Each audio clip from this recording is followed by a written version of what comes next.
നിങ്ങളുടെ ലൈഫിൽ നിങ്ങൾ ആദ്യം ആഗ്രഹിക്കുന്ന ഒരു പൊട്ടൻഷ്യൽ എത്തണമെങ്കിൽ നിങ്ങളുടെ ലൈഫിൽ ഉണ്ടാവാൻ പാടില്ലാത്ത ആൾക്കാരില്ലേ, അവരെ അവഗണിക്കാൻ പഠിക്കണം. ഈ ലൈഫിൽ ഉണ്ടാവാൻ പാടില്ല എന്ന് വെച്ച ആൾക്കാർ എന്ന് വിചാരിച്ചു കഴിഞ്ഞാൽ നിങ്ങളെ കഴിവിനെ ലിമിറ്റ് ചെയ്യുന്ന ആൾക്കാരില്ലേ, അതേപോലെ തന്നെ നിങ്ങളെ വലിച്ച് താഴെ ഇടാൻ ആഗ്രഹിക്കുന്ന ആൾക്കാർ, അവരെയൊക്കെ. ഇങ്ങനത്തെ ആൾക്കാർ നമ്മളുടെ എല്ലാവരുടെ ലൈഫിലും ഉണ്ടാവും. നമുക്ക് അവരോട് സംസാരിക്കുമ്പോൾ തന്നെ അറിയാം ഇവർ നമ്മുടെ ലൈഫിൽ പാടില്ലാത്ത ആൾക്കാരാണ്. പക്ഷെ നമ്മൾ എന്തൊക്കെയോ കാരണം കൊണ്ട് അവരെ വീണ്ടും നമ്മുടെ ലൈഫിൽ വെച്ചുകൊണ്ടിരിക്കുകയാണ്. ചില ആൾക്കാരുണ്ട്, അവര് നമ്മുടെ ലൈഫിലേക്ക് വരുന്ന എന്തെങ്കിലും ഒരു നല്ല കാര്യങ്ങൾ ചെയ്തിട്ടായിരിക്കും. അപ്പൊ നമ്മൾ അവരെ നമ്മളെ ലൈഫിലേക്ക് നിർത്തും. പിന്നീടായിരിക്കും നമുക്ക് അവരുടെ ശരിക്കുള്ള സ്വഭാവം മനസ്സിലാവുക. അവര് മറ്റുള്ളവർക്ക് എന്തെങ്കിലും ഉപദ്രവം ചെയ്താലും നമുക്ക് എന്തെങ്കിലും ചെയ്താലും നമ്മളത് കണ്ടില്ല എന്ന് വിചാരിക്കും. കാരണം അവര് പണ്ട് വന്ന ആൾക്കാരാണല്ലോ, പിന്നെ അവര് പണ്ട് നമ്മളെ സഹായിച്ചിട്ടുണ്ടല്ലോ എന്ന് വിചാരിച്ചിട്ട്. ചില ഫ്രണ്ട്ഷിപ്പ് ഉണ്ട്, നമ്മളെ കോളേജിൽ നിന്നോ സ്കൂളിൽ നിന്നോ തുടങ്ങിയതായിരിക്കും. അത് ഒരുപാട് വർഷങ്ങളായ ഒരു ഫ്രണ്ട്ഷിപ്പ് ആയിരിക്കും. അതുകൊണ്ട് നമ്മളത് എത്ര ടോക്സിക് ആണെങ്കിലും അതിൽ നിന്ന് നമ്മൾ പുറത്തു വരാൻ പറ്റില്ല, അല്ലെങ്കിൽ നമ്മൾ പുറത്ത് വരില്ല. ആകെ ഒരു കാര്യം എന്ന് വെച്ച് കഴിഞ്ഞാൽ നമ്മൾ പണ്ട് മുതലേ ഒരുമിച്ചുള്ള ആൾക്കാരാന്നുള്ളത് കൊണ്ട് മാത്രം. പക്ഷെ നിങ്ങൾ മനസ്സിലാക്കേണ്ടതെന്ന് വെച്ചാൽ അതിലൊന്നും ഒരു കാര്യമില്ല. നമ്മൾ പണ്ട് മുതലുള്ള കുറേ വർഷങ്ങളായിട്ടുള്ള ഫ്രണ്ട്ഷിപ്പ് ആണെങ്കിലും ഇന്നലെ കണ്ട ഫ്രണ്ട്ഷിപ്പ് ആണെങ്കിലും അത് ടോക്സിക് ആണ്, അല്ലെങ്കിൽ അത് നമുക്ക് ഉപകാരമില്ല. നമുക്കതുകൊണ്ട് ഉപദ്രവം മാത്രം ഉള്ളെങ്കിൽ നമ്മളത് അപ്പം തന്നെ സ്റ്റോപ്പ് ചെയ്യണം. എന്നോട് ഒരു ഫ്രണ്ട് പറഞ്ഞ, എനിക്ക് ജിമ്മിൽ പോകാനൊക്കെ ഒരുപാട് ഇഷ്ടമാണ്, പക്ഷെ എൻ്റെ വീട്ടുകാരും എൻ്റെ കൂട്ടുകാരും കളിയാക്കും, അതുകൊണ്ടാണ് ഞാൻ ജിമ്മിൽ പോകാത്തതെന്ന്. നമുക്ക് നല്ലത് വരുന്ന ഒരു കാര്യം ചെയ്യണമെങ്കിൽ തന്നെ നമ്മൾ മറ്റുള്ളവരോടൊക്കെ ഒരുപാട് ചോദിച്ചാൽ പിന്നെ അത് ചെയ്യാൻ പറ്റില്ല. ഇതുപോലെ തന്നെ ഒരുപാട് കള്ളുടിക്കുന്ന ഫ്രണ്ട്സ് ഗ്രൂപ്പ് നമുക്കുണ്ടാവും. നമ്മളൊരു ദിവസം പറഞ്ഞ്, അല്ലെങ്കിൽ കള്ളുടിക്കുന്ന ഒരാൾ പറഞ്ഞു, എടാ ഞാനിന്ന് കുടിക്കുന്നില്ല, അല്ലെങ്കിൽ ഞാൻ കള്ളുകൂടി നിർത്തിന്ന്. അപ്പം മറ്റു ഫ്രണ്ട്സൊക്കെ എന്താ പറയുക, ഓ ഇവൻ വലിയ നല്ലവൻ വന്നിരിക്കുന്നു, ഇവൻ പണ്ട് നമ്മളെങ്ങാട്ടും കുടിച്ചിരുന്നവനാ, അല്ലെങ്കിൽ നമ്മളെ കുടിക്കാനേ പഠിപ്പിച്ചത് ഇവനിതപ്പം നിർത്താൻ പോകുന്നു.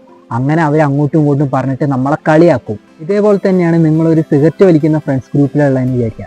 നിങ്ങളൊരു ദിവസം പറയുകയാണ് ഞാൻ സിഗരറ്റ് വലി നിർത്തുകയാണ്.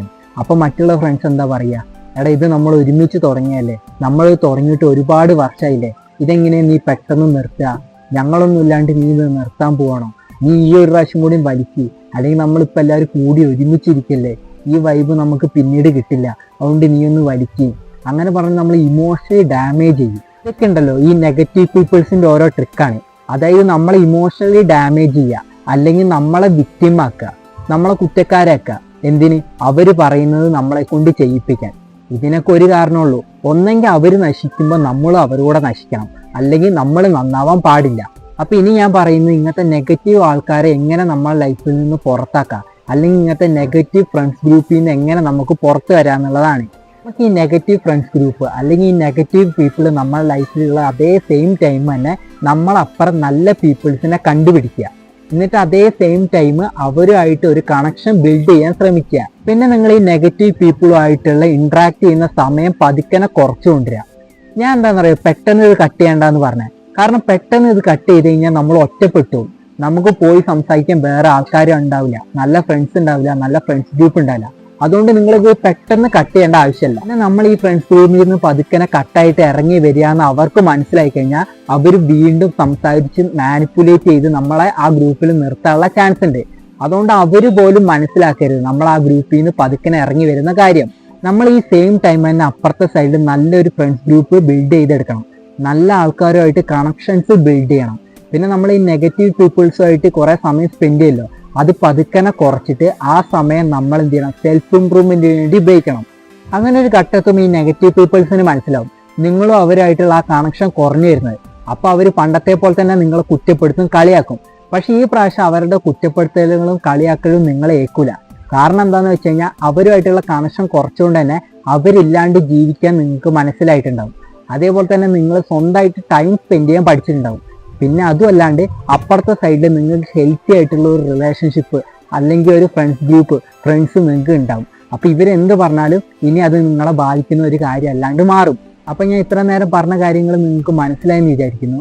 ഇത്ര നേരം ടൈം സ്പെൻഡ് ചെയ്ത് ഈ വീഡിയോ കണ്ടതിന് ഒരുപാട് നന്ദി. അപ്പം നിങ്ങൾ ഈ ചാനൽ സബ്സ്ക്രൈബ് ചെയ്തില്ലെങ്കിലും ലൈക്ക് അടിച്ചില്ലെങ്കിലും ജസ്റ്റ് ഒന്ന് കമൻറ്റ് ചെയ്യുക, എന്നാലാണ് എനിക്ക് അറിയാൻ പറ്റും ഈ ചാനൽ ഇനി എങ്ങനെയാണ് മുന്നോട്ട് കൊണ്ടുപോകേണ്ടത്, എന്തൊക്കെ ഇമ്പ്രൂവ്മെൻറ്റ്സ് ആണ് വരുത്തേണ്ടതെന്ന്. അപ്പം നമുക്ക് നെക്സ്റ്റ് വീഡിയോയിൽ കാണാം.